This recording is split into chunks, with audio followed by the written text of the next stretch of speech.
Man, like Henvincible is joining me today, which is awesome. Appreciate you coming through, brother. How you doing, man?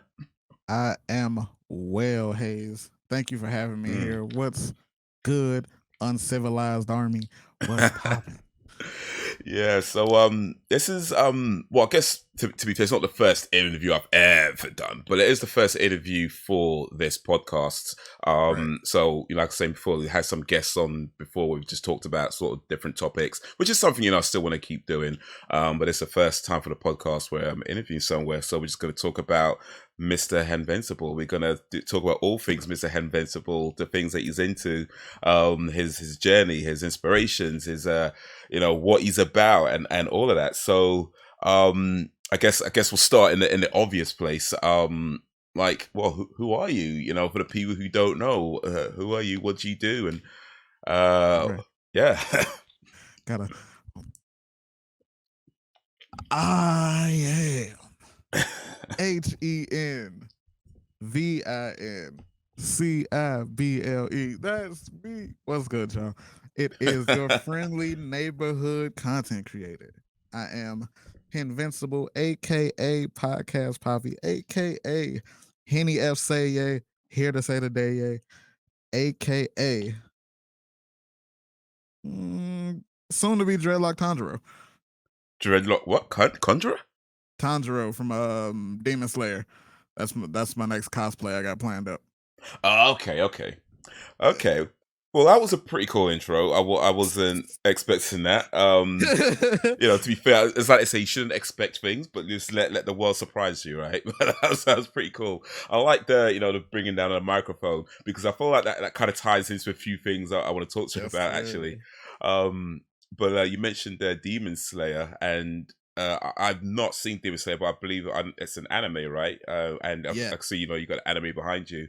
And yeah, one of the things I did want to talk to you about is, well, you're an anime fan. How did that come about? And do you have any favorites? And that kind of thing. All right. So way back in the day, in an ancient time, approximately 1996. No, um, I honestly don't even know. It's just always been a part of my life. When I would before I would get up, before I would leave for school in the morning, there would be Beyblade and Battle Beat 'em on. Mm. And when I would get home from work, it would be Dragon Ball, Sailor Moon, Zoids, and it was just man, it. And I was a fiend from early on. It got so bad. Toonami could not. Toonami only ran weekdays. I have a vivid memory waking up 6 a.m. on a Saturday, turning to Telemundo because they was Okay. playing Dragon Ball Z. And I remember it was the Super Vegeta and the second form Cell fight in Espanol. And I watched all that shit. Do you understand Spanish, or do they have to have the English subtitles? No, it was just Spanish. Okay. But I knew the fight so well that I didn't need English. Okay. Um, so for a long time, my favorite was Dragon Ball Z. Um, love Vegeta. Vegeta was my favorite character. Recently, that has been overtaken though. Now my favorite is Yayo, One Piece, baby. Straw Hat stand up. Okay. Yes, Because sir. here's the thing about anime for me. Like, I used to watch anime like quite a bit back in. I mean, we're talking old school, like probably like mid 90s. Right. Like we have a Channel 4 over here. And they used to show, it was like I think it was every week, or I can't remember which day it was, but every week they'd have like their anime kind of section where they'll show like a bunch of stuff for maybe a couple of hours or whatever. Right. And there was stuff that would show like was it Legend of the Four Kings, I think, and Oh, oh man, what else was there? There was like Fist of the North Star, I think, was on it as well. hey. So yeah, we're talking proper old school. But yeah, when it came to things like Dragon Ball Z, like I remember like my little brother was like really, well, both my little brothers were really into it, and they showed it on one of the channels, one of the and this thing called Freeview, like where you get extra channels. Oh and wow. I had that in my room, right? So the TV in like the living room was just the regular 4 channels that you had on the TV back then. And in my room, I had like the Freeview, where you get the extra channels. So like I'd wake up and they'd be in my room, just like Right. watching Dragon Ball Z. You know, and all I hear was things like, "You must be Goku's son." You know, you must be Goku's. That's all I can remember from that, and it just seemed like the fights just went on for I wasn't really paying much attention to it, but it just seemed like the fights just went on for just the longest Yeah, time. it was a lot of yelling unnecessarily to stretch it out. What would you say the appeal of anime is, though? I mean, I know for myself, I feel like I wouldn't necessarily call myself an anime fan, as I'm somebody who just likes, just good, TV or good, movies, regardless of if it's animated or not. And there's definitely a few classic animes, like amazing animes that I've seen over the years. But would you say like the appeal specifically for the otaku, for the hardcore anime fans? It's late where I am, Um, by the way. So if anybody, I guess I got my coffee in, but it's still late. So if I mess up my where words a little bit, that's why. it is definitely it's a phenomenon for real, especially when it really like took off in the early 2000s but still wasn't really cool. Like it's kind of weird this day that now that anime is so popular, you're almost looked at as weird if you don't watch it, Mm, when we were called nerds and and fucking talked about in school. It's mm. just, you like seeing where it's came, but it still be like, y'all wasn't there. Y'all don't know the struggle. Yeah, It yeah, I know that is, feeling. yeah, it is complex storylines. It Mm. is because a lot of anime fans, specifically otakus that I know, also grew up on old kung fu movies. Okay, yeah, yeah, yeah. I can talk to you So about that for sure. you Okay. were introduced to subtitles at an early age. Mm. You were introduced to, I've never met you before, but I'm finna whoop your ass. It's the Did you know that dub Goku is completely different from sub Goku? I did. Well, I knew it was different. I didn't know it was completely different, but yeah, I knew like the way it's been translated in the dubs and the subs were like there's key parts where they've got completely different words. So dub Goku was written as a hero of justice. I am the light under the door. All that heroic valiant shit. In the sub, he just like fighting. That's it.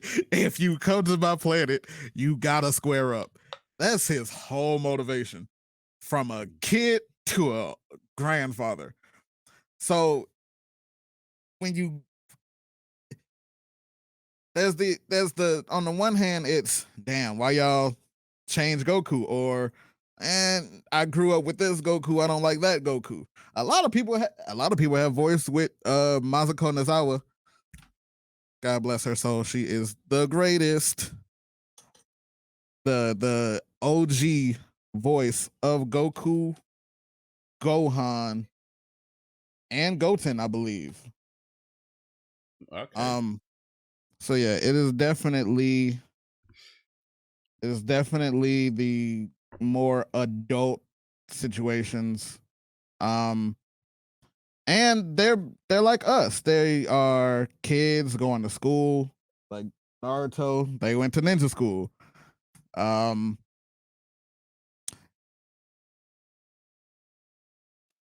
Okay, I think the mic's cut off. I don't know if you could hope you can still hear me, but yeah, sounds like your mic's cut off. Um, am I good?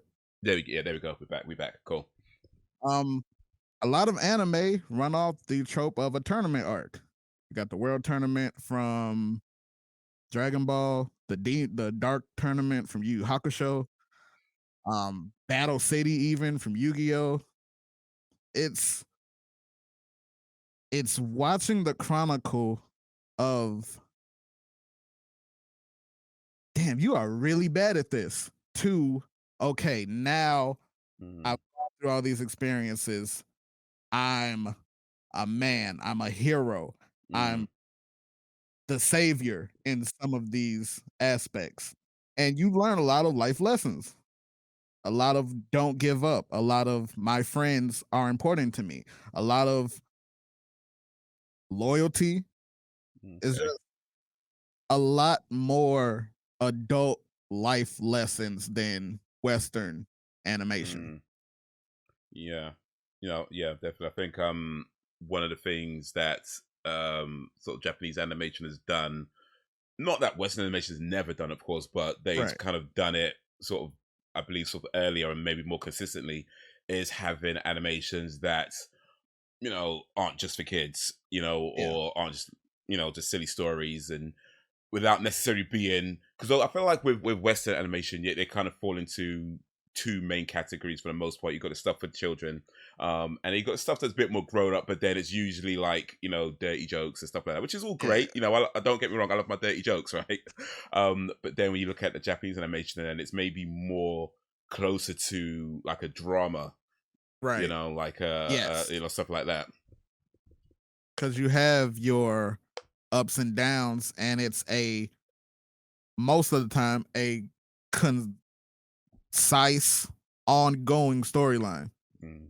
Like, for example, Fairly Odd Parents. You could watch an episode anywhere at any time and just have that central story. But if you hop in a random episode of an anime, you can be lost as shit. You Mm. need it's Yeah. a lot of research, a lot of time investment. Uh, some anime, there is Yu-Gi-Oh! GX. Fire. Love Yu-Gi-Oh! Personally. Got the Millennium Puzzle pendant on me. The first 3 seasons are dubbed.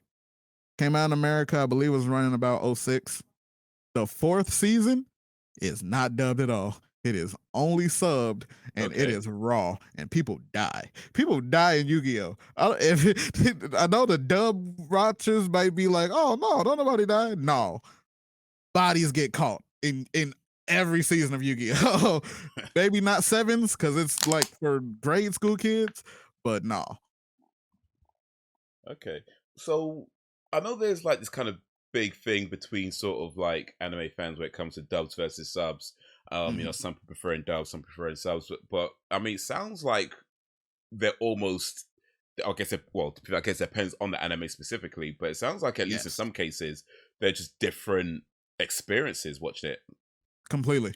Yeah, especially I mean, of course, they're different like experiences. I mean, like literally different story experiences. I mean, yeah, especially with like 4 kids, like Yu-Gi-Oh, early One Piece, th- things like that. A lot of it was changed because they were really holding on to that. I believe TVY7. I believe okay, that for the was rating. the rating for Yu-Gi-Oh. So they had to change all of that. People were getting stabbed in Yu-Gi-Oh. People were getting there's a whole original season of Yu-Gi-Oh that never got dubbed because people died like every episode by the main character. Like so yeah, there definitely is a change. And some people it's a convenient thing. Some people they just hate the American voice actors and they like, nah, I'm good. I'll just read and watch. Hmm, And then the manga readers, um, see, I'm all three. It okay. depends. I watch dub more often because I'm at work and I don't really have time to read it. Yeah, But yeah. in my spare time, I think I read. I think I might read manga just a smidgen more. Definitely at my last job. That's how I got caught up on One Piece so quickly. From the okay, yeah, because I mean I that's started One Piece. I know everybody was like, "Oh, One Piece is forever. I'm not watching that. I'm not getting caught eh, up." I have a live yeah. timetable. At the beginning of the pandemic, I started remote working February 2020. I started from the beginning of One Piece. I had a filler guide, so judge me if you want. I don't care. I don't really do too much filler unless it's like Dragon Ball or Yu Gi Oh. From the beginning of the pandemic, I we were watching every night after my stream. Me and like a group of people from the Discord, and then in about August, I had to move because my current job had ended, and then I had got a new job in a different city, so I could not watch as much, and then I started reading the manga way quicker. From start to caught up to the weekly releases, it took me 15 months. Okay, how many episodes is that? Because I'm guessing it's a lot. Um, It's got to be in the hundreds. I'm guessing. I mean, One Piece at current, I think is at 1,020. Oh, okay, wow. So that's the thing that puts me off a um, lot of these animes is when you see the episode count, I'm like, bruh. Just yeah, like, there are bruh. some. I believe this month is their 25th year anniversary of One Piece. But that's not even the longest anime. Like, all right. So for the Adult Swim people, Detective Conan, case closed, way longer than One Piece. That man has been a child for a long time. Okay, so I don't even remember what year that started in. all right, I have to look that up at some point. But all right, but yeah, that's like I say, it's like it just puts me off. Like I like because I mean, what did I get into? I got into Death Note a while Yes. back, and that was like 30 something episodes. So that was like cool, it's done. You know, what I mean? I'm good with that. You know, but when I'm seeing these things where it's like, oh my days, like. I mean, I guess 100 episodes ain't so bad, but yeah, when it goes into thousands, hundreds, like high hundreds, I'm just like, bruh, I ain't got. I mean, I guess to be fair, you can start it and eventually you get to the end, right? If you stay consistent with it, but it's just so daunting when you see that big number like that, you know.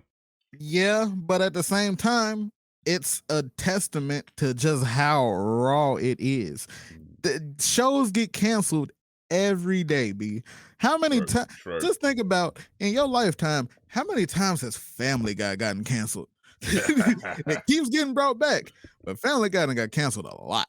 Yeah, yeah. I It's mean, I don't watch a whole lot to be honest, but yeah, that I think I got yeah, cancelled like at least 3 times, and I'm like, at is it back least on three. TV now? I mean, Yeah, I've been paying attention to it, but anime get canceled all the time for low numbers, lack of interest. The only time One Piece has taken a break was when the author took a break. It Hank has got tired. never gotten canceled. And it's the top seller manga wise. I'm not sure about anime numbers. It's been the top seller for a long time. The big three was there for a reason. What's the big three? So One Piece, Dragon Ball Z, One and Piece, Naruto, and Bleach. okay, Naruto Breach. Okay, yeah, I know that. I know. Well, I don't. Well, I don't because I'm watching, but yeah, I know of them. Naruto. Yeah. That's one of the guy with the ninja The thing headband, on his and head, right? then yeah, that's Naruto, and then Bleach is the guy in the all black with the orange hair. Yeah. Doesn't Bleach? Was it? Is it something like strawberries? Is that? That's one of the puns in it. Yeah, Yeah. Like yeah, Ika wrote no. Ichi no. It goes with an I. I'm sure. Like yes. It's the Ichi, and I'm not sure what the Ichi. second part is. Yeah. Okay. So at least I got that bit right. I'm just Yeah, they've not done just it a making stuff lot. up. Like I believe there was a couple of chapters just named "Death and Strawberries" Nice. because of the pun. I do like strawberries though, so can't complain about Hey, that. delicious, ain't Strawberries are a good nutritious. fruit, indeed. All right, cool. So with anime though, like before you move on to some other stuff, so I think in the UK, possibly in America as well, but certainly people of sort of my kind of age, right, which is sort of 35, sort of 40s. A lot of us like the first anime that we are really kind of exposed to was Akira. Mm-hmm. Have you seen that?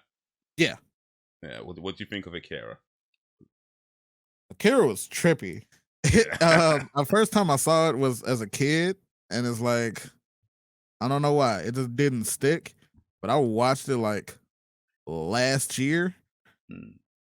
Damn, they definitely went hard. They had a lot of liberties with that. It definitely deserves its status. The art, even even the old art just still looks fantastic. Mm. Yeah, I remember And it's seeing it like, on like TV, and I yeah, can't remember my first thoughts when I saw it originally, but yeah, it was definitely like a weird film. And it's definitely something that I mean, I was probably like really, really young, like like probably early teens, maybe I think when I right. saw it. And I've definitely seen. I mean, I haven't seen it for a while, but I've seen it a bunch of times sort of since then. And yeah, it's just one of these films where it's like the music is amazing, the art, all of that is just so incredible. Like what they were doing back in, what was that, 88, 89 it came out, Yeah, I so it think was so 88. like forward and ahead of its time in so many sort of concepts. But yeah, I just love that music when it comes on. When Yeah, they riding, he's riding a motorcycle, and right. it's like it's just awesome. It's just awesome. It's like movie making at its finest. Have you seen Cowboy Bebop? No, that was the didn't it make like a live action version of that on Netflix or something? Yeah, but we don't talk about that. Um, We don't talk about live action. All right, cool. um, I don't judge. I saw Cowboy Bebop for the first time last year because I got tired of people judging me for not seeing it. Yeah. Um, and the epitome of top tier sound design. Okay. Like mixing the Japanese elements. They had a lot of jazz in Cowboy Bebop. And also Samurai Champloo, which I still need to see. Mm. Um, but yeah, man, it's hard to explain. Even like some of the episodes, I think, are like puns off famous jazz songs or musicians. Okay. Cool. Cool. They I think. it's a Yeah. I was saying it's a lot of different levels of attention to detail over in the East. I think that one is on Netflix, isn't it? Cowboy Beat. Oh, the anime I think is on Netflix as well. I But I'll think have to so. double Yeah, check that. But yeah, I'll have to check into that. But I speaking think of animes and live actions, I'm sure you're aware as well. They're making a live action version One Piece. of Avatar. Yeah. Yes. I see. I want to have faith because I don't know if they still are, but at the time, the Avatar creators were working with Okay. Yeah. Netflix. I'm not sure if they still are, but unfortunately, they've set a really low bar for live action anime. Like, Mm. if you haven't seen Dragon Ball Evolution, good, you're blessed. Don't watch. I've seen it. Oh God, I've I'm seen sorry. it. Uh, I've also seen the Avatar movie as well, by the way. So I read a terrible. movie of it a while back called it's just called The Last Airbender Last because they couldn't Airbender, use yeah, Avatar because of the other blue Avatar. people. And yeah.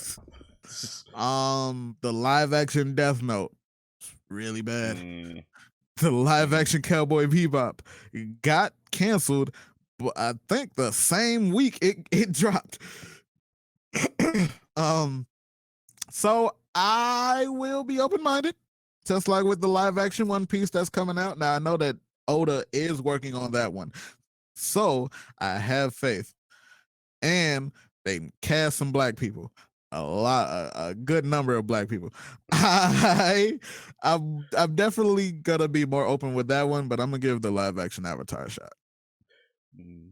I don't know. I mean, I guess it's a good thing that some of the original people are working on it, but at the same time, animation and live action, Yeah, certain things don't always work in yeah. in in the others. So I don't trying to think like they're probably the best. Well, best of course is a subjective term, but in my opinion, maybe one of the best live action versions of anime is probably Ghost in a Shell. Which I know that got a Mm, lot of flack for some of their casting choices, but it was a pretty solid film, though. I thought so. Yeah. I I would have to see it again. I saw it. I feel like I saw that a while ago. Wasn't there also a live action like Eon Flux? I don't. Yes, there was. I haven't seen it though, but I think was it Charlie Theron is in that. Yeah, that was interesting. Yeah. A No. Netflix live adaptation I wasn't actually mad at, and they might get pissed at me for that one. I wasn't really mad at the Bleach one. Okay. Yeah, they changed a lot. They moved some events around, but I wasn't mad at it. I'll be honest.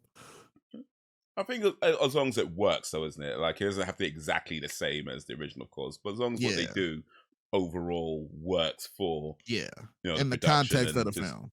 and just doesn't look absolutely ridiculous. It makes no. Right. Actually, to be fair, I don't mind cheesy. But I like a film when if it's going to be cheesy.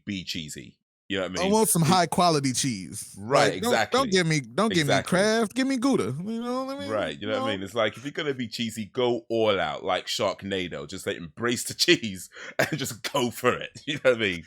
Word. Don't be cheesy, but you're trying to be serious. It's like, no, just embrace it. Just embrace Like, it. we know this is based on a cartoon. Just give it to me.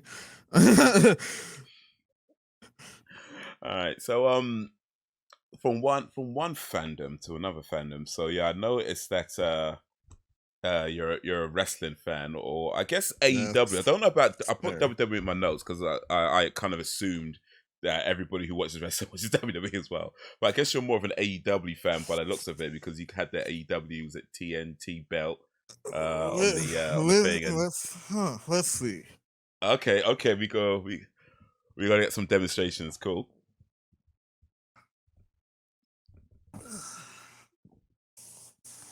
Am I a fan of All Elite Wrestling?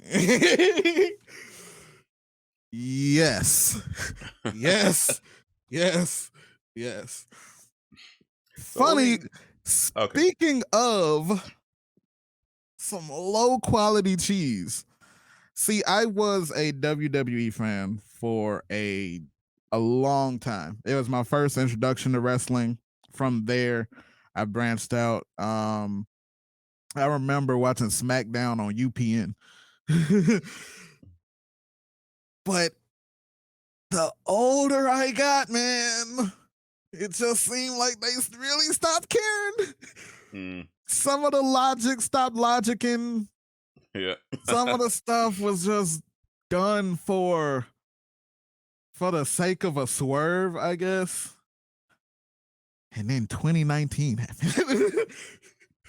2019, Cody Rhodes, the Young Bucks, Kenny Omega brought the world All Elite Wrestling. They had a simple mission, but a grandiose one. We are going to change the wrestling world. 3 years later, I think they accomplished that. What do you think of Cody Rhodes going back to WWE though? Part of my heart left with him. Cody was actually my favorite out of the four, man. I really dug that he was really kind of like the first to be like, okay, I'm going to leave because I know I'm better than this. I'm going to leave. I'm going to go everywhere, bust my ass, raise my own stock. Then it started with All Out. Meltzer said nobody outside of WWE could sell a multi-thousand seat venue. Cody Rhodes and the Bucks said, hold my coffee. They sold All Out in 30 minutes. Of basically a side Ring of Honor pay-per-view.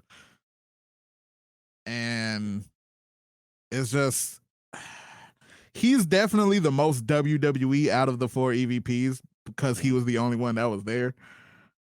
But it hurt, man. And we still don't exactly know what brought it on. Some people say it was money. Some people say he wanted to be a booker. I wish him the best. It sucks that he got injured. It sucks that he wrestled that match hurt, even though it was his choice. I watched Hell in a Cell. That was I watched Hell in a Cell. The women's triple threat was amazing. Happy Corbin match was cool. I just didn't really care. I fell asleep in the middle of that, or towards the end. I woke up in the middle of the Ali and Theory match and was wide awake for the main event. I was on Twitter earlier when Cody said, "Hey, I completely tore my pec off the bone, but I'm wrestling anyway." I said, "Oh, this motherfucker tripping." He has lost his mind. He must gonna come out with a proxy and somebody gonna wrestle for him. Even though the money must be real good. He wrestled that whole 22-minute match with his left chesticle or right looking like a symbiote was taking over. Yeah, that bruise, man. Oh my god. Huge. And Rollins did not give a damn. He hit him with the belt, he hit him with a kendo stick, he worked the arm. So yeah, that was a rough watch. I wish him the best. It's gonna be a long goddamn time before you get that world title though. He gotta wait for Rock to come back. And then well, apparently he could be out for a while with that injury. So yeah, I think any kind of title reigns could be a long way off. 6 months. Because I say 5 to 6 because that's how long Triple H was out when he had that same injury, which is still kind of poetic in a sick way, but yeah, I wish him the best. Unfortunately, Codith Rhodes is not enough for me to consistently watch a Monday Night Raw, but I'll tap in on the pay-per-views, I guess. Yeah. So with like AEW, I mean, to be honest, I'm sure they probably do show it over here. I don't know, but I would say personally I haven't paid much attention to it outside of clips that get posted on social media. A large part of that is that these days I'm not really watching wrestling as much as I used to. I'm just kind of dipping in and out with things getting posted. So I kind of keep up with what's going on, but I'm way outside of my peak, sort of wrestling watching days. So AEW, I mean, what would you say the appeal of that is? Because like, I mean, WWE, I mean, back when I was watching it mostly was mid 90s to maybe around about early 2000s. So, kind of Attitude Era where you had like The Rock, Steve Austin, Undertaker, Triple H, all those guys in their prime. And, it was incredible. Like, especially back then where it just seemed they didn't care what they did. They didn't care, what kind of whatever. It was wild. As they say, they would get cancelled if it happened today, right? It was wild. Very much so. And after that, I still enjoyed it. I still liked what they did, but it felt like a lot was missing. Do you feel like AEW kind of recaptures what was missing, or do you just feel it's just its own? Because what's the other one that came out? Impact Wrestling. Yes. That I think they're still around, but that seemed to be popular for a while, and then it kind of drifted off a little bit. So, what do you feel like the appeal of AEW and why that managed to kind of stick in the minds of people as a real competitor towards WWE? AEW, in the best way, is a wacky amalgamation of everything. You've got your really hard-hitting New Japan styles. You've got your gravity-defying the luchadors from like AAA in Mexico. You've got not really a British wrestling yet. They have the wackiness of current WWE. Sometimes they push the limit like WWF. But at the base of it, it is a cohesive storyline with a TV 14 rating. So they get away with a lot. Okay, sorry, by the way, real quick, for those of us outside, what was TV? I mean, I guess, does that mean you have to be 14 and over to watch it, or what does that mean, TV 14? TV 14, you can't go crazy, but you can say shit every now and then. Okay. You can people bleed. Okay, cool. More you have some violence on it. Yeah. Oh man, they have death matches. Like, it's literally something for everybody. They have a dinosaur that wrestles, Luchasaurus, who is like a fucking 6'8" freak of nature. He just wrestles in kayfabe as a dinosaur. He has a mask. When he comes to the ring, they build him from the Paleozoic era or something. There's a guy who's just a dude that wears jeggings and wrestles with his hands in his pockets. There are Why not? hardcore legends. There are Japanese wrestling legends. Minoru Suzuki shows up. They have a pay-per-view at the end of this month that is a crossover event with New Japan. Okay. And at the base of it, it is a company made, ran, and produced by wrestling fans. Tony Khan is a huge wrestling fan. He is a wrestling almanac. The Bucks, wrestling fans and wrestlers. Kenny Omega, formerly Cody Rhodes. Like, you can see and feel the care in the product, in my opinion. Okay.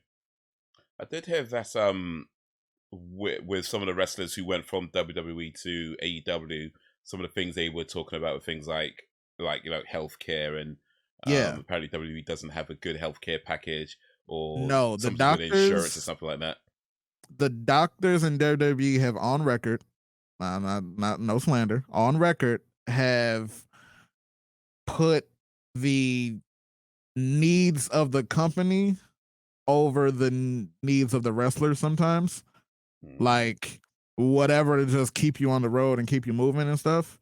Also, like, yeah, a lot of the people that went over, unfortunately, have said that WWE kind of took their love of wrestling away, and being in AEW has revitalized it.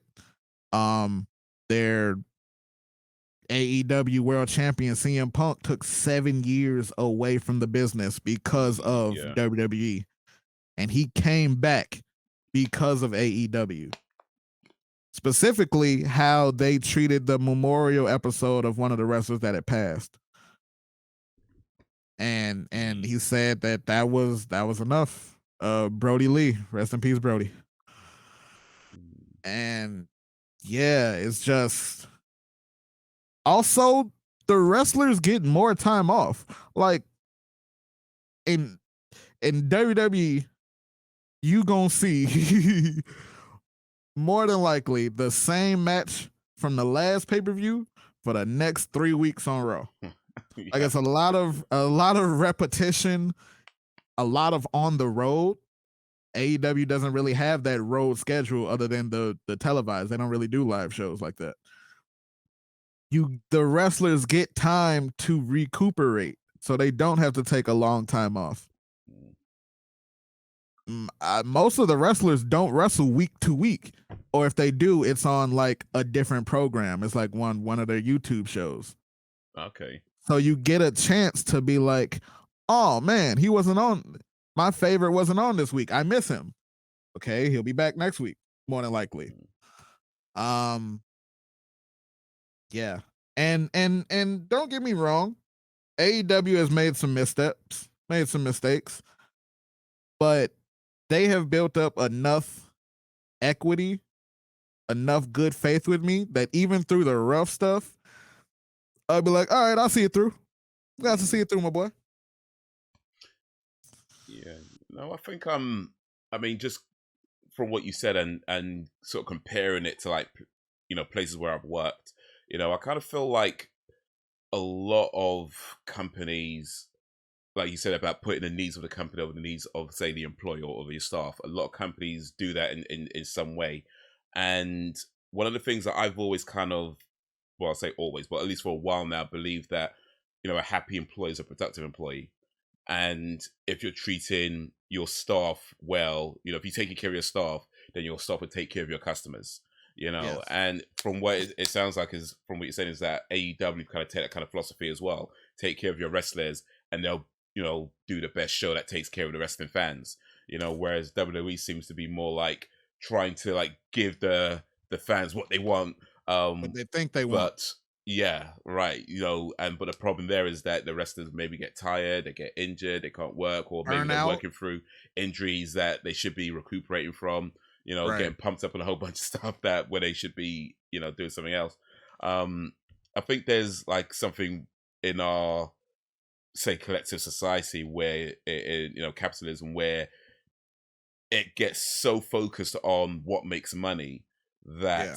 we often forget that there are people involved, and people aren't machines that can just And it's keep going out there all the time.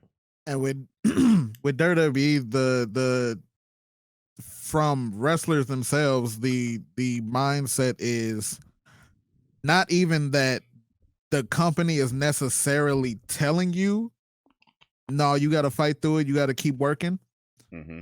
but it's the culture of if I take time off, there's no guarantee that my spot will be there when Yeah. I come back. If I need to take a mental health break because I wrestled 360 Mm. days a year, Yeah. I I might end up in catering when I get back. Mm. So it's that pressure of, oh, we not saying don't take no time off, But but I can't promise you nothing. yeah. And then if you do fight through it and still get screwed and Oof. Yeah. still lose your position, or your storyline just gets thrown away or is done dumb because of how Vince runs with, he will change some shit day of, Mm. hours before the show. And this is from wrestlers, from writers, from Yeah. executives. Yeah. One channel I watch on YouTube that they're always talking about Vince McMahon changing his mind last minute. So yeah. Yeah, Yeah. it's just, but I get it. They're the biggest show in town still. Mm. No matter the sucky endings to matches, to great matches, the sucky endings of storylines, I don't really think at this point we'll see a world where WWE isn't on top. Mm. Like they grab the casual fan because they're the biggest in town, Yeah, been around and a long time at this point, so they're the ones yeah, that everybody thinks of, and of course they got the biggest stars, The Rock. Well, he's not really there, but he's more associated with WWE, and yeah. people working outside in Hollywood are more associated with WWE and things like that. So yeah, it's always going to be at least, well, I say always, at least for now, For the and probably casual for a fan, while. Yeah, they're the that's one. what I think of, and that's where the market, well, that's where the money is in the end. So yeah. And there are some people that just genuinely like sports entertainment over wrestling. Mm. And I'm not mad at it. That's your preference. Just don't criticize me for not liking sports entertainment like that. I mean, like if it's quality cheese, I fuck with it. But yeah. I mean, I would say, I mean, yeah, because when I was watching it more consistently, there were definitely like some of the more wrestling matches that are amongst my favorite matches. right. But then I guess to be fair, what kept me coming back was the more sports entertainment side of things, because you had these ridiculous storylines and you had like you always wanted to know what happened next, and Yeah. even these things like was it Vince McMahon blowing up or in a car Yeah, and his car losing or blowing something, or up, or all the Triple stuff with H. No, sorry. Undertaker. Yeah, or Steve Austin getting run over by a mysterious driver and stuff like that. So you It always was want to me, know Austin. I what did it happened. for The Rock. Yeah. Right, yeah. I did it for the Rock. Oh man, Rikishi! I couldn't believe it was. I mean, of all the people they could have went with, they went with Rikishi. I was like, all right, cool, we're doing that. Of We're all doing the that. people to follow me on Twitter, Mm. shout out to Big Booty Quiche. He follows me on Twitter for some Serious? reason. Oh, I wicked! Nice don't one. know. I always said if I ever get the opportunity to step into the ring, I'm a DM Rikishi and ask him if I can use the Rikishi driver as my finisher. So not the was it the back of No, that one? no. not put my ass in nobody's face. But the Rikishi driver is dope. The over the shoulder sit out pile driver. Yeah. Yeah. I actually Yeah. remember Rikishi was sort of first. Was it? Yeah, I think when he was first introduced to WWE, and he for the first maybe like 3 weeks, whatever it was, for the first while he just wasn't talking, and he's kind of Right. introduced me to this powerhouse of like the Rikishi driver slams everything that standing on the second rope and dropping down. And then it was like his first words on WWE where this girl was interviewing him, and he was like, he's that side of the camera, he's like, "Hickory dickory dock, Rikishi finally talks." Oh fuck! I was like, I don't know why I remember that, but because WWE has a problem making cohesive big men if you're not Kane or The Undertaker. Great Khali. I've seen Khali footage pre WWF. He was lit. I go fucking Big Show was in WCW doing moonsaults and shit. Yeah, man. I just don't know. Like they ruined Lord Tensai. Yeah, They put him in a nightgown. Yeah. They ruined Brodus Clay. They made him dance. Now almost, I call him almost because he's almost a wrestler. Yeah. One with was it AJ? Yeah. I don't know, man. It's just rough. I think that's probably true. I don't think I've realized that, but yeah, it's probably true. There's not that many big guys in WWE. I mean, outside of like the big muscly guys, of course, because that's kind of their preference. But let's say like the big giants. guys, the giants. Yeah, there's maybe a handful. Like of course there was Andre the Giant, back in the day, Yokozuna. I guess Big Show did okay for a while. Yeah, Big Show had definitely had his moments. Yeah, but yeah, I guess I don't know. I'm sure there's more than that. But I'm struggling to think of them. Struggling to think of him right now. There might be a few more that I'm just forgetting, but yeah, now that I'm thinking about it, there's probably not too many giants that have really excelled in WWE. Or not even like just excelled, really got a chance to like go. Like, imagine, like I said, Luchasaurus is damn near 7 feet tall. He does kip ups. He does super kicks. He does hurricane ranas. He'll slide off the over the top rope and knee you. Like they let him go. Samoa Joe. There is a distinct difference from WWE Joe and non-WWE Joe. Joe has been killing it in fucking AEW. He has put on amazing matches. Okay.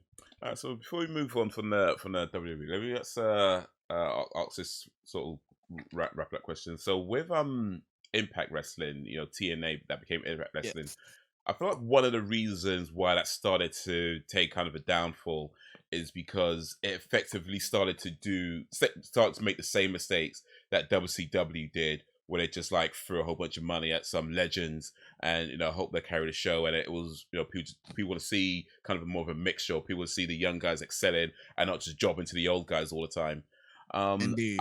I have noticed that with AEW, like they have taken on quite. Well, I say I've noticed, like I'm researching these things. Like I mean, it's pretty clear that they have taken on a lot of ex WWE wrestlers, and in fact, it's almost sort of a given that as soon as a wrestler leaves WWE and they All Elite confirmed, up, it's like run to Twitter, you might see them on a poster that say is now All Elite. Do you feel like they're making that same mistake, or do you feel like there's something different they're doing that Impact didn't do? I feel like what they're doing is better utilization. Okay.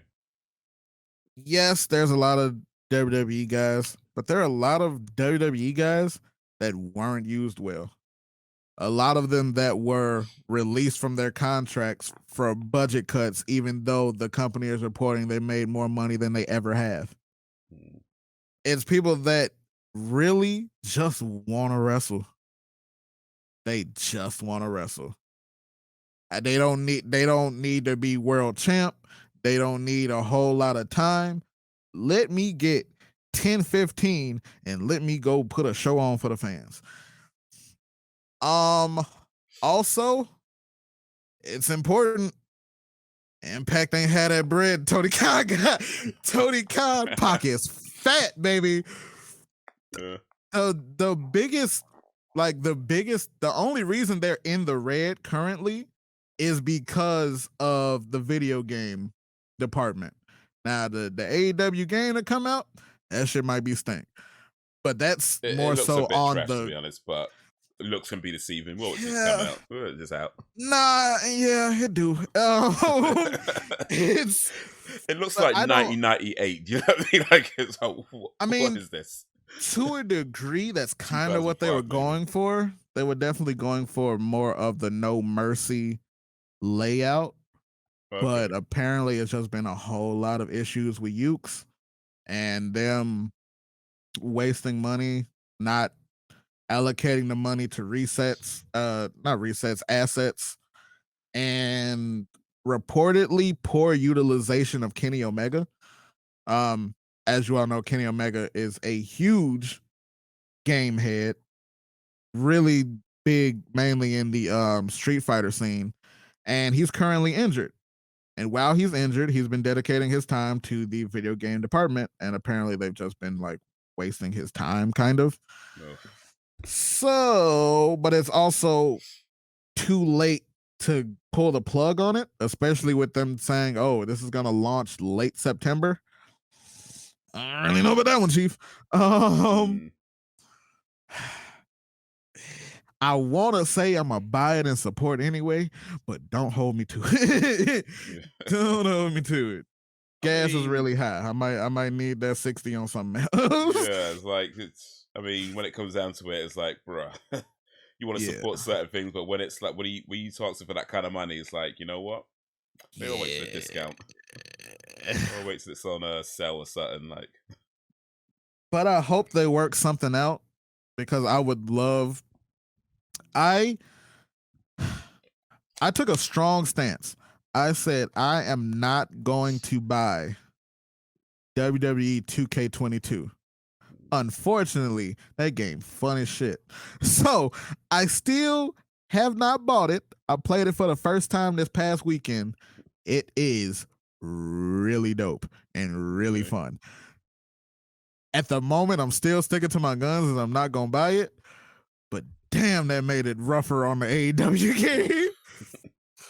like 2K22 Take Two was depending on this game being a hit or they was gonna lose the WWE contract. And they put their foot in this joint. I ain't gonna lie. The 2K22 is really good and really fun. I think they had to though, because was it one before? Maybe the one before 20 is 2K19, was it? Yeah, 2020. one of them was like it was buggy or Yes. something, and Yes. just complete 2K20 an was utter mess. unplayable. Yeah. It was so bad that the community, like Wiley just said, no, we'll play 19. It is okay. We will go back a year and Yeah. because this is a better game. So All yeah. right. So speaking of video games, I guess that's a nice segue into this next bit. Because of course you are a gamer, you're a streamer. Yes, Um, sir. so yeah, let's talk a little bit about that. So how did you get into Twitch? Well, actually, how did you get into gaming? Let's start there, and then we come onto Twitch a bit later. So how did you start, or when did you start gaming?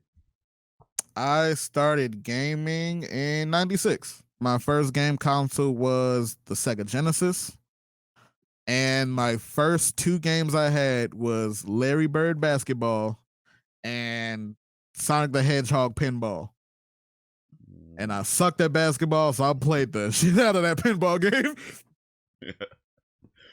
Genesis. Okay, yeah, that was no, we didn't have the Genesis, but That was well, no, so yeah. So I'm trying to remember. Genesis was called Genesis in America. It was called the what's it called over here? It was called the Mega Drive. That was it. The Mega Drive over here. So yeah, that was the it was Yeah, cartridge based system, it's and kind of a cooler then name. I'm not gonna yeah. lie. So yeah, but that had like Sonic and Streets of Rage. I mean, like I said, we Mm. didn't have that particular console, but I guess you guys would have had like because over here back then it was like Nintendo versus Sega, so Yeah, you either had a Nintendo or you had a Sega, and you'd always be like arguing over like which the better one, which had the better graphics, which had the better games and stuff like that. Was that sort of similar thing right. for you over there? Um, Mine was purely monetary. I didn't buy my Sega Genesis, and that was kind of the only system that was purchased until I believe my next console after that was just the PlayStation 1. And yeah, no. I definitely was not part of that war early on. I really kind of came in on the PlayStation 3 versus Xbox 360. Okay, yeah, That yeah. was when I started. That's when I joined the war. And I actually chose 360. I did not get Okay. a PS3. And I was I worked it out. I did not have money. I did not have money for the 360 when it first came out. Hmm. So by the time I got it, no red ring issues. Oh, because it would have been so. Yeah, yeah. Yeah. Okay. Works out right then. Yes, sir. Yes, sir. But then since that, I've got the PS4 and now I have the PS5. Okay. So your first game console, you said that was sorry, the Master. I'm confused myself again. Sorry, the Genesis. Yes. um, have you sort of since bought older consoles? Have you played things like I don't know the NES or anything like that, like the Master Um, System? I haven't, but I do emulators Okay, yeah. helped for the older games. Um I was really hyped for the analog pocket, and I'm so sad that apparently it is just bad. The analog pocket, Oh wait, yeah, yeah, yeah, yeah. I know for sure it was gonna play Game Boy, Game Boy Color, and it might have also done NES. And then apparently it is just bad. And I am actually really sad because I did hella promotion for that system. I told so many people about that, and it's just apparently like my guy was telling me that apparently there's no piece of plastic on the back, so your cartridge would just fall out. Uh, Okay. Odd yeah, design choice. that's really weird. Even though I would play it docked anyway because I would have it for stream. Hmm. But apparently there was like other connection and sound issues, and I'm just really, really sad about it actually. Man, that sucks. I think I remember hearing about that a Yeah. while ago. Um, Man, you'd think something as simple as making sure the cartridge doesn't fall out. The cartridge doesn't fall out. Like you think that wouldn't be the Like, maybe when hardest you're thing in the testing the thing, world. it's like, oh, the cartridge is falling out. Maybe we should put something on the back so it doesn't. Nah, they good. Yeah. Nah, they'll Somebody's be there all like, right. nah, just blowing it, be fine.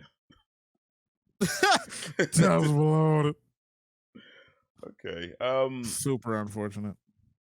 All right. So okay, so yeah, going from sort of 96 so you up to the was it PlayStation 3 versus Xbox 360 era. Yeah. I mean these days then are you more just like buy whatever or would you say you're still picking one side? Um, Not necessarily buy whatever. It's just that there's not really a point in buying an Xbox today with the Game Pass for PC. Mm, yeah. And then other than that, I have Steam and I have a Switch. Hmm. So I'm kind of, in a way, I kind of got all bases covered and still chose a side because Xbox don't really do exclusives like that anyway. Mm. Yeah, I feel like with Game Pass, I mean, I've got Game Pass as well. I've got the Game Pass Ultimate, which includes the streaming, and ever since I've been using the streaming, my kind of opinion is just that I don't want to buy another console, Right. because don't get me wrong. I mean, streaming isn't perfect. There definitely are some issues with it, and that kind of thing. And it definitely has some bugs to work out. But I just feel like for the way I play games these days, playing it through a cloud is just a sort of a good avenue for me, because it just means that one, I could be out, I could go on my phone when I'm in. I'd have to worry about connecting this and the other. Definitely have to Word. worry about buying a console or upgrading my PC. You can literally just go whenever you need to go, pause it, it saves this and the other. And so yeah, my kind of feeling is I don't want to buy another console. I have an Xbox One right now, but after that, I'm kind of like, yeah, just get these Yeah, I'm streaming good. services, Yeah. like just get these cloud services, you know. Um. Yeah, I feel you, man. Me and my uh, me and my friend were just talking about this the other day. Like, it is really dumb because we have me and him, we have physical versions. And it is so dumb that before you put the disc in, you still gotta download the game. What Mm, is the point of having the physical edition right, right. and the disc if I still gotta wait 45 minutes for you to download this game onto the hard drive? You know what? One of the biggest piss takes is that when you buy a game brand new, day one, you And put you it gotta in wait for a patch. day one, right? And you still gotta wait for a. And then patches are big. They ain't no small like, oh yeah, just tiny little update thing. No, no. Then patches like 40 GB, 50 GB. It's like, If it how wasn't are done you cooking, missing just that say much that of the game? then. Do you know what I mean? If it was not done cooking, you could have said that. Like, how did you like put something out into the world and it has that much of the game missing? Like, what? And I feel like I'm pretty sure like the gaming industry is the only industry where that sort of thing gets a pass. You know what I Yeah. mean? Like, No, you can't drop DLC on a movie or a right? Hollywood You know what I movie mean? or just be like, oh, come back and we'll give you the ending. What? What? So, No. right? You know what I mean? It's like you pay to Especially watch for a movie. something that is so like now for this new gen, now you gotta pay an extra $10. Now it's 70. It ain't even 60 no more. Mm, Insane. mm. You know what though? I feel like there is definitely um a portion. I mean, I guess to be fair, I know I've kind of been a part of this as well, where you don't always have a lot of money to buy a game, right? And perhaps that kind of feeds into the kind of console war mentality a little bit as well. That when you pick something, you want to like it. You want it Yes. to be the best, and then perhaps you convince yourself that it's so good that you're giving a pass to some of the bullshit that comes along with it. And maybe perhaps there's like enough people. I'm not saying this is the only reason, by the way. I'm just kind of generalizing a little bit, but certainly from in my mindsets how I've been over the years, that perhaps that's happened so much that game companies just kind of looked at it and been like, we can pull out a game that isn't complete, or doesn't have this level, or that bugs, Because they're going to buy whatever. it And anyway. right, they're going to buy it anyway. They're going to pull out this patch.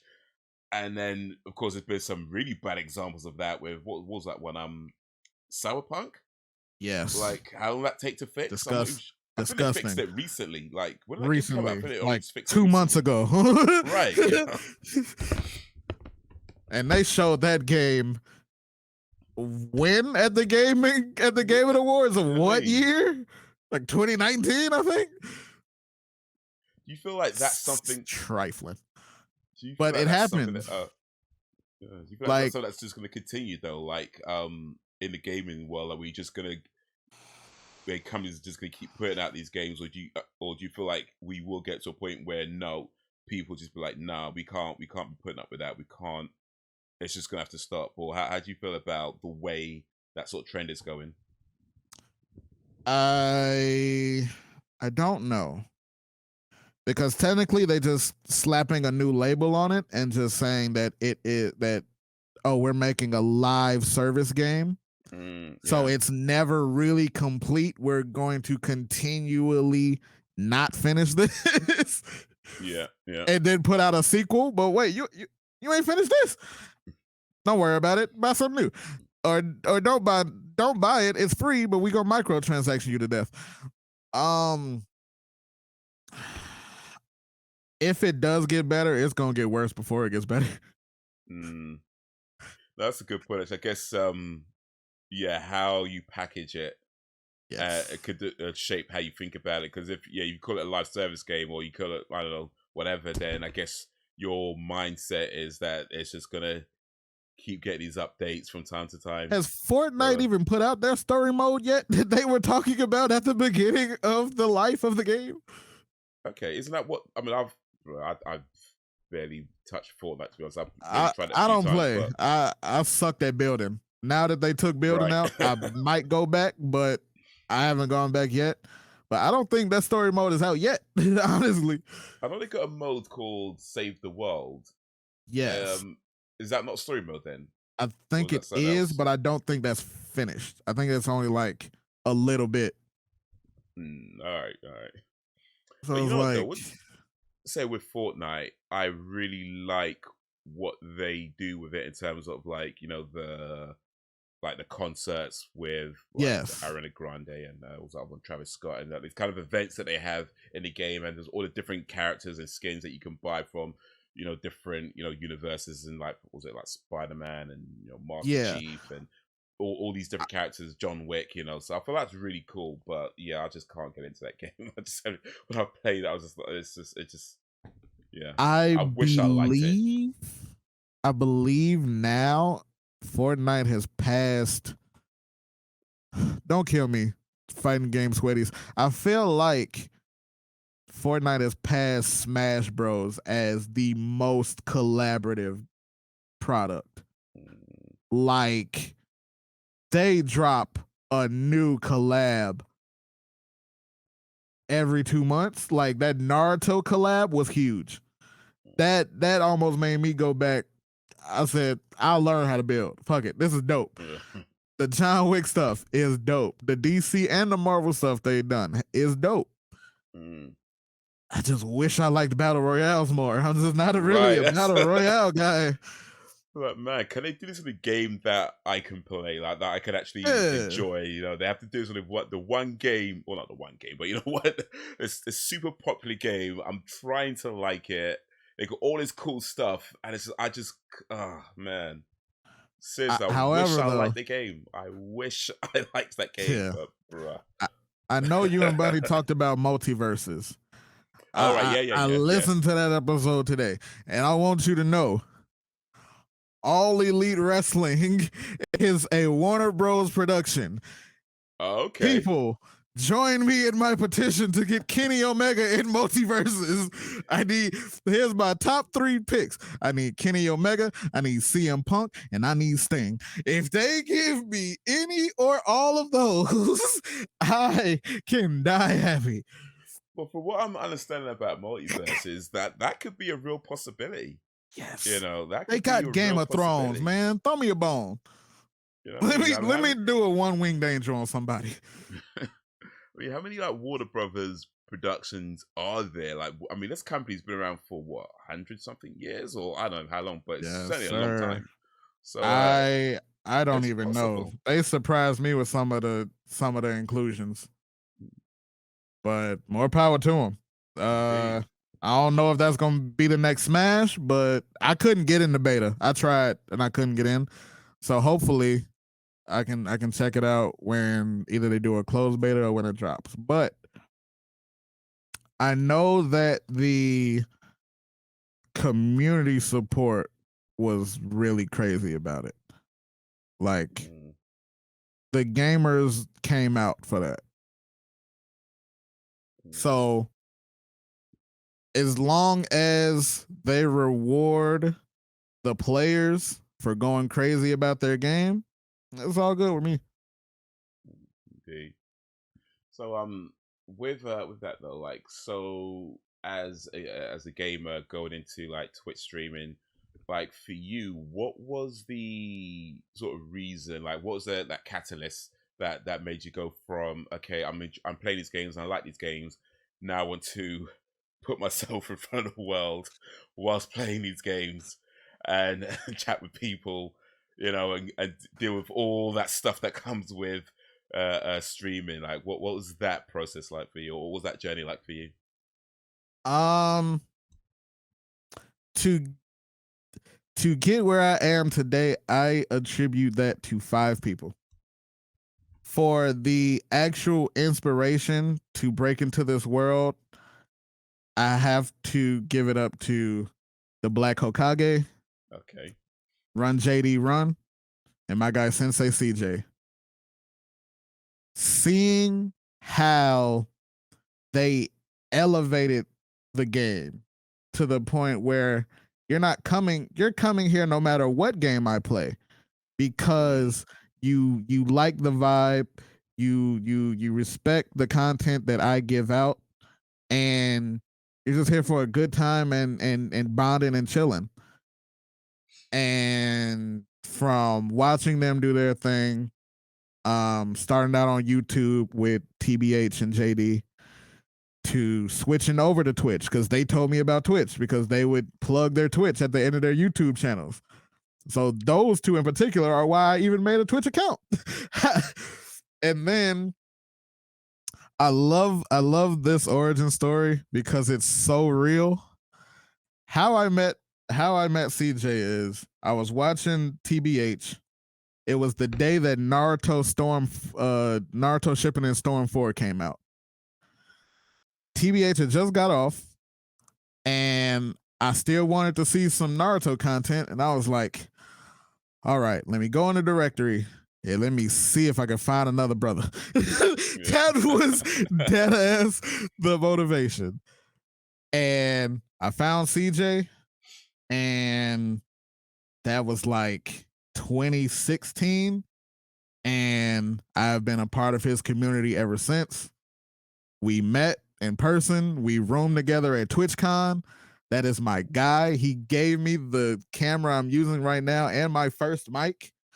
That is my boy. That is a great inspiration, great content creator. And the other 2 I accredited to is Cup of Noodle. Okay. Amazing trailblazer as far as Black women in this space. And my guy Jalapeno Poppy. Those 2 really made the affiliate process, trying to get to affiliate, and I could not have done it without them. I definitely could not have done it as quickly as I did. I got affiliate 2 days before my birthday. Nice. My birthday is September 3rd, and I got affiliate September 1st. My guy Jalapeno stopped his stream because I was like a couple followers away from the affiliate requirement. He stopped his stream, said, "Y'all go follow my guy right now, or I'm pulling this bitch over." And they did it, and I got it that day, and I am forever grateful. Wow, that's awesome. Those 5 will always have a place in my heart. That's awesome. Like, it's also good to hear about people, show support for other people, especially as coming up. You mentioned about sort of looking for a brother and sort of Black women in the gaming space, and I do kind of hear about stories with Twitch, and I was not always supportive to Black content creators. Is that something that you've experienced yourself, or was it been different for you? I've gotten trolled. I've gotten people that would just randomly come in the stream, call me the N-word, stuff like that. But I've also always had shooters. Like, my mods got really good aim, and they don't fuck around. That was one time where a troll came in and made the stream. I was playing Batman, like the Telltale, and and I went along with the troll so hard that he ended up following. Like, cause I saw it as, hey, you made you making the chat hype, you making the chat move, so fuck it, I'll interact with you. You ain't go. I'm from the South Side of Chicago. I'm funny. You gotta come hard to like really, really like piss me off. Like, so yeah, no. But I do know that it is a thing that was really rampant. I feel like it's died down a little. I don't know if that's because of Twitch intervention. Um, and I also I will give them credit where it's due. This last Black History Month, they went crazy. They changed the whole layout of how they promote people. A lot more front page spots. They sent them gifts after, like care packages. So it's dope. It's good when we see progress, and I hope they keep it up. Okay, cool. Because not all bad then for Twitch. Not They're doing all something right. bad. They're doing something right. It's not always Twitch. Sometimes it's the people that populate Twitch. Sometimes it is Twitch. But you know. Yeah, I mean, I've been, well, I guess to be fair, I'm not streaming on Twitch a whole lot, but I do sometimes on my other sort of channel stream on YouTube. Well, maybe a little bit more sometimes, but I guess like in my experience with trolls, of the few that I've had, like you say, sometimes, because I guess to be fair, you don't always know if somebody's trolling you right away, you know, so they could come in and they just say some weird stuff and you just, some people are weird, right?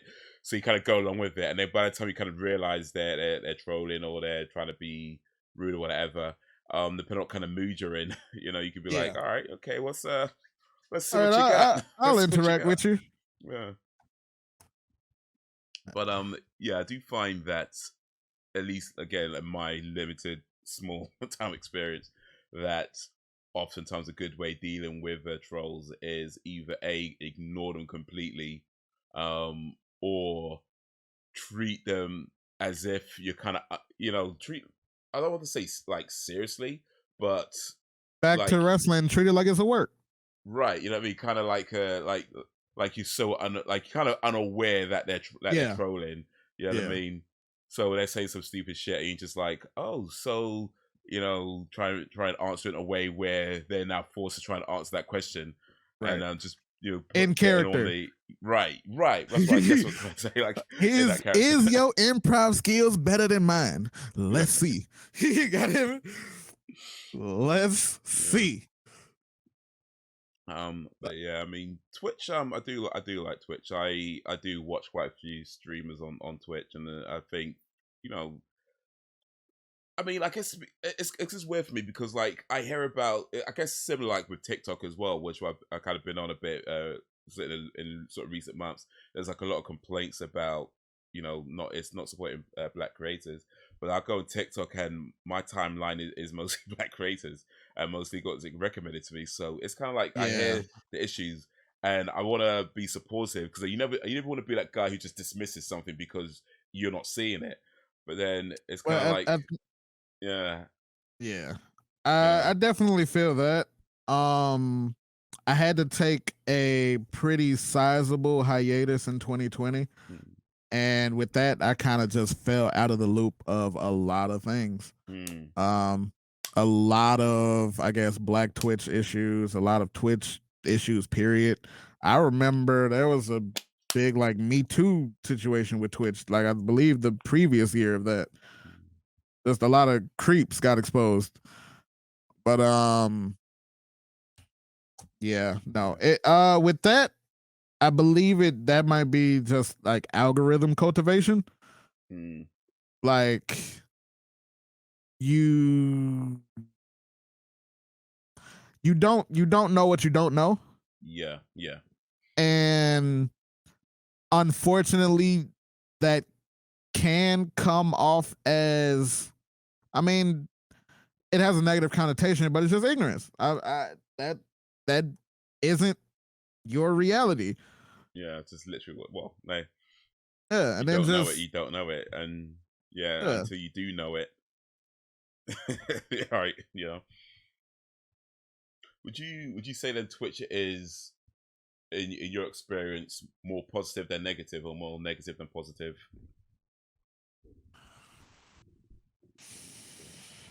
Um, I believe I'm gonna say more positive. There are a lot of issues that still need to be addressed, mainly discoverability. That's a Okay. big issue.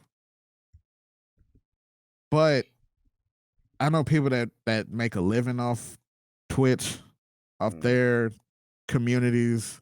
I know people that have Twitch made it possible for me to go to California so I could go to mm, TwitchCon. So there are it's really who you surround yourself with, I guess, that makes it better. Like you can work a bad job, but if you got great coworkers, it doesn't make it so right. bad, I guess. Yeah, yeah. I definitely know that feeling. Definitely know that feeling. Few places where I've worked where you know what I mean, like that friend you have, Yeah. you know, like that makes the Like day if go you well. quit, I'm fucking out of here. Right, you Okay. know what I mean. When that person leaves, and you just kind of like, man, you know, you just try to tell yourself, okay, I'm here for the money, I'm here for the money, I'm here for the money. But then it's like every piece of bullshit that comes your Yeah. way, and you just like Yeah. that one guy that helps you get through when they're gone. Oof, it's so hard to keep. It's so hard to stay. It's so hard to stay. So yeah, no, I Yeah. definitely, yeah, I know that feeling. Definitely think there's a lot of truth to that. And just in general in life, of course, what's that phrase? I can't remember how it goes, but how you go through life and what you surround Mhm. yourself with, and are you surround yourself with positive people? Are you surround yourself Yeah. with? Are you focusing on positive things? Of course, you got to deal with the negative things because that's part of the reality as well. But at the same time, Right. are you so focused on the negative that that becomes all your reality? And that's no fun, right? That's no fun either. So, you know, yeah, I think it is important to keep good people around you and people who can Also, uplift you and things like that. also now there is an alternative. Not really like the greatest alternative, but I mean you can stream on YouTube now. You can stream on Facebook now. So if Twitch ever act too crazy, you can Mm. switch your game up. Yeah, And if they go super crazy, then your community will, not all of them, but your community will follow you. mm. Yeah. I think a few people I heard did switch from YouTube to from Switch to YouTube for streaming, and YouTube's pretty good for streaming. I would say. I think Twitch is has Twitch better still streaming has tools. You know. yes, and it's still technically more monetizable. Okay. There Interesting. are still a lot of ways where you can get subs, you can get gifts, you can get bits. Okay. I, Yeah. I Yeah. think I think that YouTube is coming out with a where you can gift like a Yeah. membership. Yeah. They. Yeah. That's dope. That's big. I'm not sure if they That started might it, but yeah. that might be a big blow. That might be a big blow. So YouTube doesn't have the markers though on Yeah, streams, no. which on Twitch that is so useful when you can mark parts of the stream. So if you want to edit it later or clip something out, just find the marker. Yeah, Yeah. YouTube don't have that. You just got to remember the time, write it down somewhere. Also, 1 hour 55 minutes and five right. seconds. Like, Absolutely. Also, I think more videos are now getting the clip function on YouTube. So that's big too, as oh, well as for their the implementation of yeah shorts. yeah yeah. Yeah. So who knows? I was going, and during my hiatus, I had like switched to YouTube predominantly because I didn't want to. I didn't want to play the game of Twitch. like for a while, there was, or it might even still be going on. I'm not sure, of a big click mentality on Okay. Twitch, and like, oh, we don't mess with you if this person don't mess with you, or vice Oh, versa. right. Yeah, yeah. That's got yeah. And I was at a point in my life where I was like, yeah, I don't want to play the game. Mm, I'm good. Since I have the hiatus, I'm gonna start over, just start over on a new platform. But there are gonna be stragglers that are not going to want to switch because of convenience or mm, comfortability on a platform. yeah. And then I ended up going back to Twitch, obviously. And I'm pleased. There are still things that um I would like to accomplish. Mm, There was a time where I was like, "Oh yeah, I could do this. I'll do this work to do this full time." Um I don't really know if that's my goal anymore. A full-time joint, just because I very much like diversified um diversified streams of income. yeah. So I don't know. So even no matter how big I get, God willing, if I do get big, I still don't know if I would quit a job for it. Mm, Like I got like I to a point where I did the math. Like, okay, I need to make this to warrant this decision. yeah. Yeah. And yeah. Yeah. I mean, there's a lot. Well, I'll say a lot, but there's at least a decent number of people who are pretty popular, whether it's on Twitch, YouTube, or other platforms, where they're making money and things like that. But yeah, they will still work their full time job. Because I guess there's a lot of different reasons. One of them is maybe stability. You don't know when this is Yeah. all going to end and things like that. And yeah, like you say, like before you can make this is a big decision to quit your job and do stuff like this full time, especially when it is so volatile. Yeah. That you could be on top of the world today, tomorrow, who knows, right? So Yeah. yeah, I think if you're gonna quit something where you have, say, a stable financial income, well, stable. I mean, you could always lose a job, I know, but as Yeah. relatively as stable as you can get financial income to something that is extremely volatile, it's a big decision, and I think Yeah. one of the things that to consider is not I will say not just about how much money you're making, um, but also say like one of the things to consider is can you do it full time? Because like it's a lot mentally to Yeah. do something like this and be on the ball and to because it becomes a case of where it's like for example I do I have a vlog channel where I just do vlogs and random videos, and I do like reactions and stuff like that. And some people would say things, oh, you should do these reactions to this, and then we can support you through like Patreon and things like that. And one of the reasons why I don't really want to do that is because it puts you in a position where now you have to constantly deliver. And Yes. I'm kind of like, well, what if I don't feel like it? You know what I mean? Like, what if Yeah. not because I'm on, not because I'm busy or this and the other. What if I just don't feel like doing that?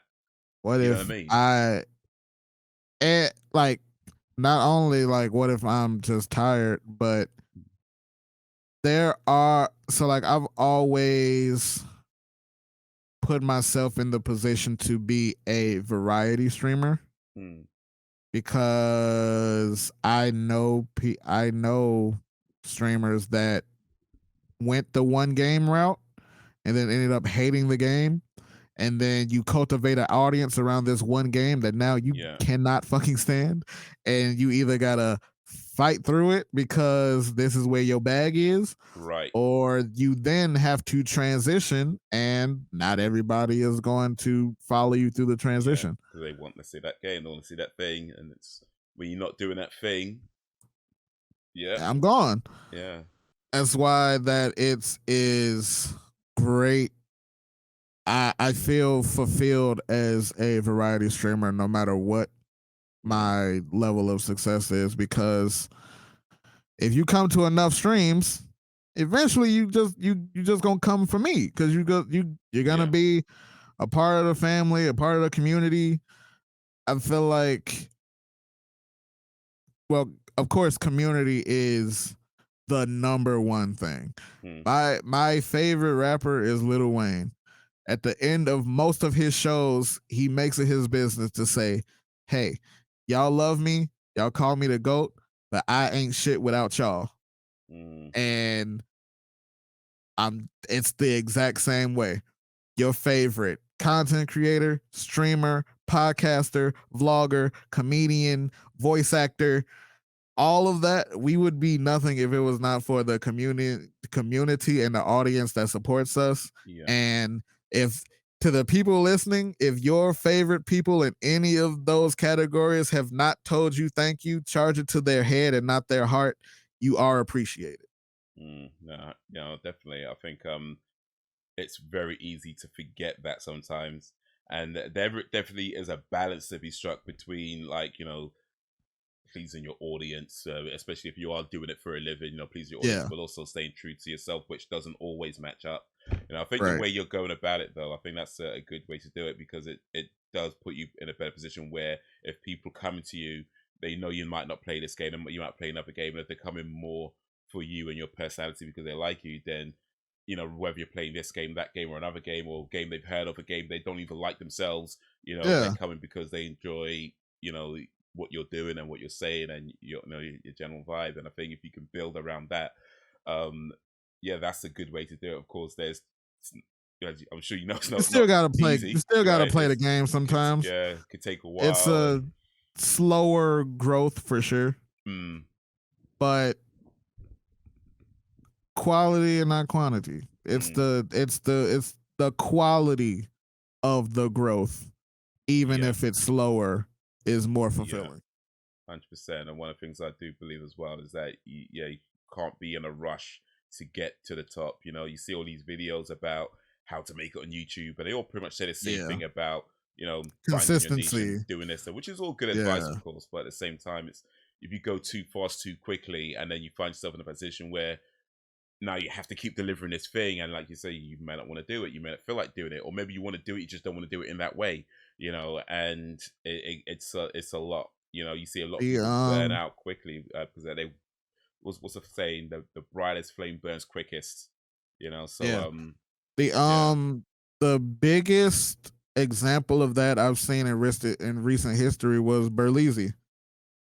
Okay, yeah, He I'm he not familiar. got he was doing the where he would, you know, roast the cartoons and all that stuff, but then he felt like he was getting pigeonholed and they were only coming to see him roast these cartoons. And he took the risk and switched it up, and it worked out. Sometimes you got to bet on yourself and just Okay, so you did it right see there. what Cool. happens. I haven't watched much of his stuff, but I know of him. I think he I think I've seen some of his stuff on YouTube a while back, but Yeah, okay, cool. No, glad he's doing well then. Glad he's doing well. I met him at TwitchCon too. Took a picture with him. That was dope. Ah, awesome.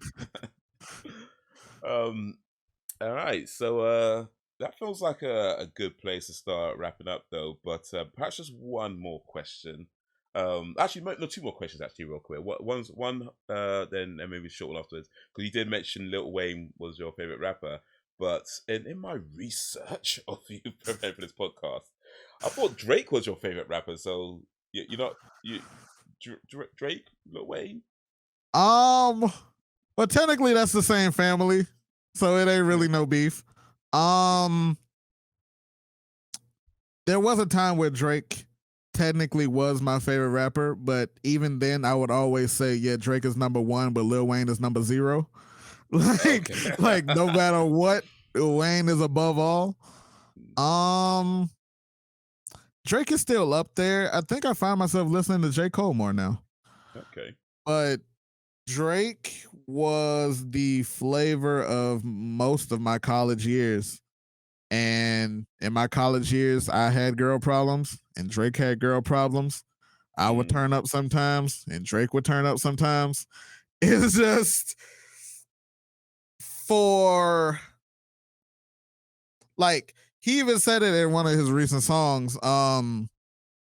My first my first contract came through effects. That show you just how long I was out here running laps.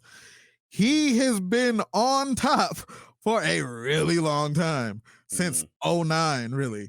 And you have to applaud longevity. Yeah, no, And he's he definitely hasn't got even he wow. hasn't just been around. He's been around killing it. So yeah. And everybody likes Instagram caption rap. All right, so CLB or Donda, or is that a silly question? um Oh wait, it's not a silly I question. I've Okay, thinking I've about this li- one. I've listened to CLB more just because Donda is 2 hours, Mm, and to this day I have not fully made it all the way through Donda, mm, but I've listened to CLB all the way multiple times, and I have my favorites that I go back to. okay, cool. So by by by completionist history, I have to go with CLB. Mm. Yeah, no, I went with CLB. I'll say CLB as well. And there was that kind of debate where they both sort of came around about the same time. And to be honest, I would say I didn't particularly enjoy either all that much. But I did feel like CLB, it felt just a little bit more enjoyable. Had a few more bangers, and I think Donda. My biggest problem with Donda is that it's extremely long. It Yeah, does not need to be that long.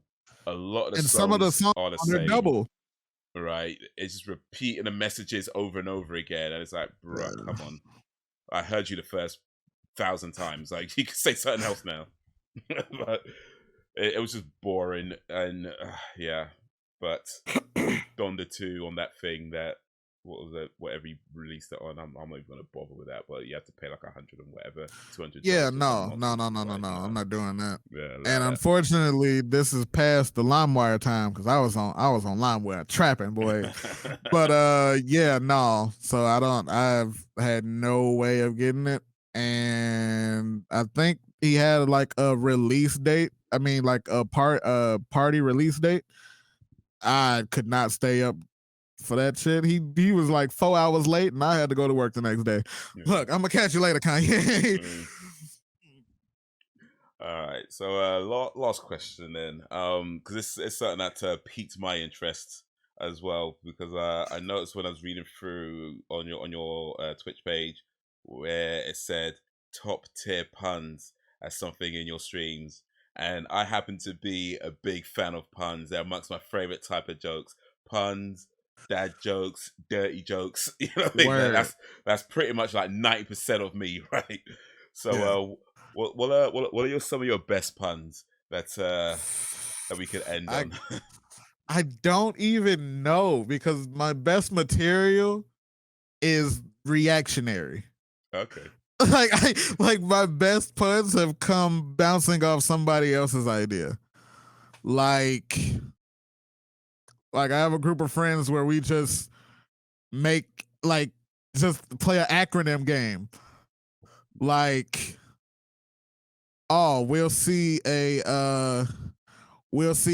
kid that fell off his bike. Oh man, that's a RL RLB, rough looking biker, or RLT, rough looking toddler. Like, um, yeah, I can't even think of my great puns just because they were all improv. Like, like, throw me something. Throw me something. I'll see if All I can right. figure Cool. if Let's I see can what we could just. do then. All right then.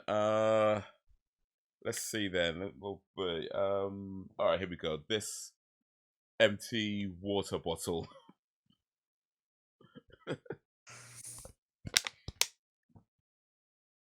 I ain't tried in my DMs, boy. That bottle is that bottle needs some lubrication. It is dry, goddamn it. And that's not, because we always say that comedy is timing, I feel like I might not be the funniest, but my timing is top tier. I think I be on it sometimes. And yeah, man. Awesome. Well, You appreciate that, man. also gotta be ready to have some stinkers. Oh, Not for all of sure. them gonna hit, but sometimes the trash puns are the funniest. Yeah, I mean, well, yeah, bad jokes are the best jokes. Let's be clear on that. Sometimes the terrible jokes, the ones where people go like, "Oh, that's terrible," but you know they're gonna repeat it to their friends. You know what I mean? Yeah, You know they're gonna you go gonna to work use the that next day later. and tell all their friends they want to hear a joke because like they won't lock. They'll be like, "Oh, that's rubbish, man. Whatever, man." But they'll go to work the next day and tell all their friends, and you know it. It's I'll gonna just be like, live "It's in their cool." mind rent free. Exactly. That's how I'm you just get like, them. all right. I ain't gonna say nothing. I ain't gonna say no. I don't need you to laugh right now. I just know. I I just know. know. I know in my soul that hit. And you know some ones where it's like I don't know, maybe like 2 years later, 3 years later, wherever it is, and they come to you and they take the same joke that you told them. It's like, really? Really? I don't even get mad at that. Because I am somebody that will recycle slang. Like I use slang from New York and I ain't never been there. So it's okay. Just you know that I know where that came from. Indeed. It's me, baby. That's all me. As long as we know. Yo, Mr. Henvincible. I think It we has been had a a pleasure. Henvincible podcast. Just right now. Yo, it has Big up been for a coming through. pleasure. Thank you so much. Thank you to Bundy for putting the idea in your head to reach out. I appreciate it so much. I had a blast. Awesome. Glad you enjoyed it. Glad you said yes to this. But yeah, appreciate you coming through. Appreciate you agreeing to this. Or it is 10 to 2 where I am right now. So I guess we went for a little while, but yeah, late in the AMs for me. But yeah, Hey, nah. if you Big up want for to that, man. stay up for another hour, I can send you the link. We got Dynamite on in my Discord. Okay, cool. I might be up in an hour, so yeah, might do. I might drop Oh in. no, So, it's about to go off in an hour. I was gonna go for an hour. Okay, Yeah. all right. We'll see then. But till then, till whenever, if ever. Peace out, y'all.